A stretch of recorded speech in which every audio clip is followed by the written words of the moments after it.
প্রথমে আমি ধন্যবাদ জানাচ্ছি আমাদের সন্দীপের এই কৃতি সন্তান এই যে এই পিকনিককে প্রচার করছেন সেই দিদারকে আমি ধন্যবাদ জানাচ্ছি। সে ইলেকট্রনিক মিডিয়ার মাধ্যমে এই বনভোজনটাকে প্রচার করছেন, যার জন্য ধন্যবাদ জানাচ্ছি।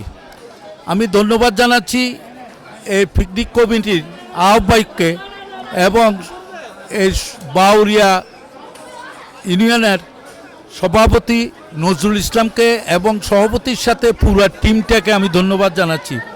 এবং আজকের এই পিকনিকের আহ্বায়ককে বিশেষ করে আমার পরিবারের পক্ষ থেকে এবং আমার বন্ধুবান্ধব পক্ষ থেকে আমি ধন্যবাদ জানাচ্ছি। এই জন্য একটা পিকনিক করতে যে সময়ের প্রয়োজন 1 মাস পর্যন্ত তারা এই কষ্টসিদ্ধ করে এই পিকনিকটা আজকে এখানে আয়োজন করেছে। তো আমি বলবো এই জন্য সন্দীপের প্রত্যেক সময় এই সময়ে 15 থেকে 20টা পিকনিক হয়, তার মধ্যে যেটা লার্জেস্ট পিকনিক হয় সেই পিকনিকটা হলো সন্দীপ সোসাইটি, যেখানে 2000 থেকে 3000 লোকের আয়োজন করা হয়।